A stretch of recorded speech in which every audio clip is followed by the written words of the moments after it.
Okay, so after you know you had a few fights with Eddie, obviously you got the kind of Carson Jones fight, which is obviously a bit sad. Yeah, sad. Yeah. So how did all that come about? Like, for you. Oh, I tell you, I was going to pick this up and I want to pick this up. I want to do it anyway.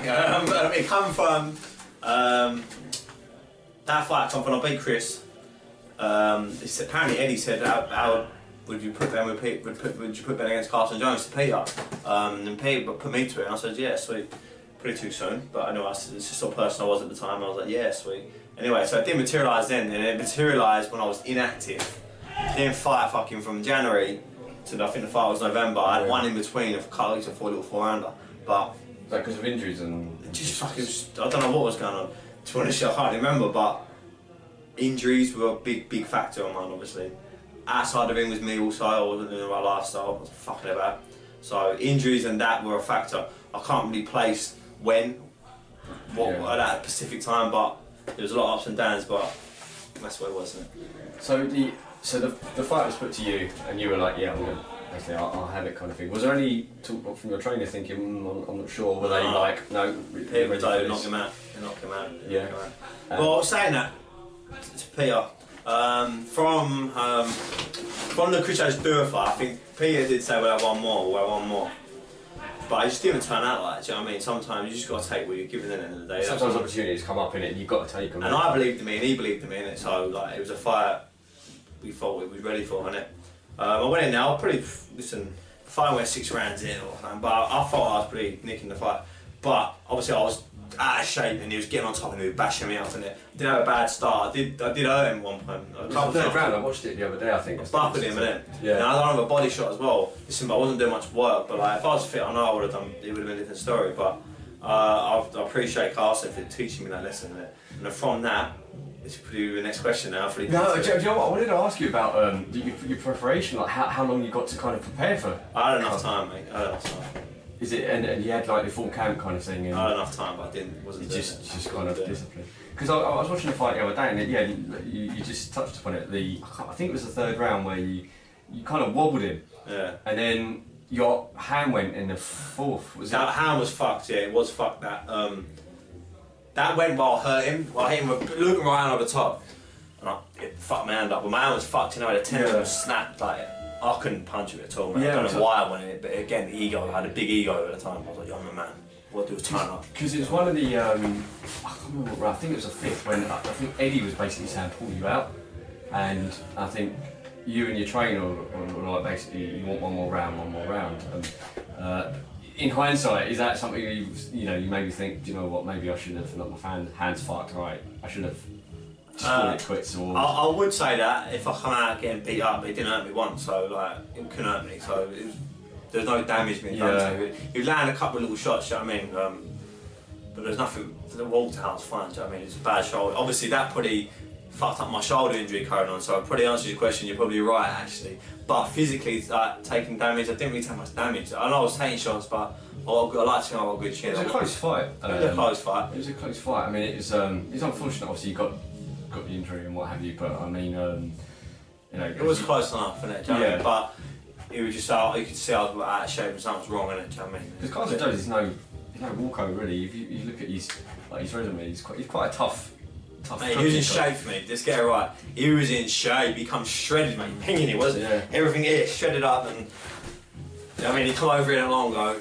He was a fucking stone heavier. Do you know what I mean? Yeah. It's just a bit like it makes me like a donut. Do you know what I mean? But like, it is what it is, isn't it? At the end of the day, but he was in shape for me, and from that night, I went out to Big Bear, and that was from him. Yeah, that was basically what I was going to lead on to. Like, talk to me about kind of what happened after that. Then he just had a sauce off me, Carson. I think he could see something was up. Do you know what I mean? I think he said to me, you could tell I had big potential.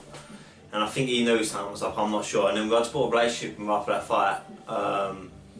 And then just got talking. He was like, would you come out in the Big Bear? And I was like, oh, fucking cool. Was this long after the fight, or was this like a kind of... Well, yeah, it was before Christmas, so it must have been a month. Yeah. I remember it. It was just before I was going out Christmas Eve. I remember it. And he's messaging me saying, would you come to Big Bear? And I thought, fucking what? Like, I was in a depression, mate. I was going out, like, I was all living that life, I was like, you fuck away anything. I was all feeling sorry for myself. Yeah. And I was talking to him, and I think he knew I was feeling like that. He was like, would you come out to Big Bear? And I was like, what? And from then, I thought, fucking hell, like, alright, sweet. And Was that basically to go out and literally base yourself out there? Base yourself, yeah, so... to go out there, prove my worth. Yeah. And I proved my worth, stay out there. Which I did, but I was injury, and also I don't have the money to stay out there. It's about $1,100. Did you kind of... Did you basically split from Sims, or was it like mutual, or... Yeah, it was a bit, obviously I think it's a bit upset by how that went in it, but like we was, I was all over the place and things like that. I needed to go and do that in it for me, so yeah. I needed to go to America to sort myself out, and it did, so I don't regret it, to be honest with you, because I needed it for me. It's about me, man, it's my career. Yeah, I'm trying to make money, I'm trying to fucking win titles, and I needed to sort of get around something, and I did, so I don't regret it. So when you went out there, talk to me about the whole... Sick, yeah. Yeah. What was it like? I assume you lived actually... Yeah, you live in the thing, man. Like, have you seen it on YouTube and that? I've seen bits of it, and I've seen, yeah, it's got like living quarters, and what have you. Either side, yeah. It's, one side's for like the veterans, all that.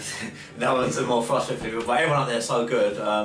Or saying, I don't know about prospects, I was sharing a room with Michelle Sorrow, who's fucking, he's a really, really good fighter. I think he might have won a world title now, I'm not sure, but it was a bit surreal, yes, getting there. I've seen the videos on YouTube, playing outside there, you get there, fucking hell, I'm here, like. Yeah. You see little restaurants, you see they all go to and eat, fucking hell, I'm here, like. So what's going on, like? So I went there and Abel's, then you meet Abel, fucking hell, like. Then you're in the gym, walk around the gym, you're seeing all like the photos and achievements of the gyms, the fighters, the coaches. Yeah.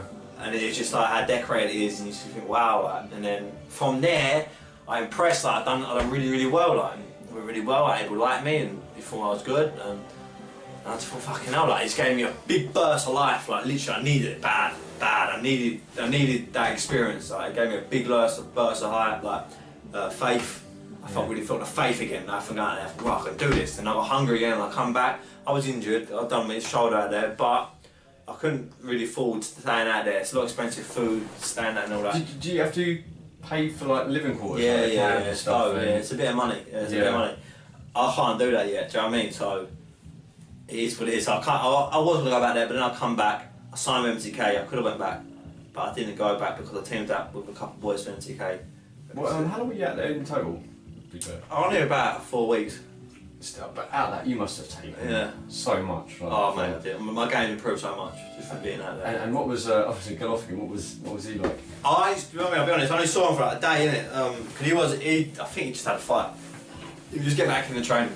Yeah. So, I was injured, they were just shooting an advert in Hollywood, I was trying to do it in Hollywood, and I went down there and then he was there and he came over to me and shook my hand, which was nice. He came out his way, said hello to me. Yeah. So I heard about you the other day, it was really nice and it just made me feel really, really good. Was it the thing where he's Golovkin, wow, or was he like quite down to earth? He's down to earth, but you can sense his aura like as a star, like you know as a star, just by looking at it, like you just sense it, I think, do you know what I mean? It's a star.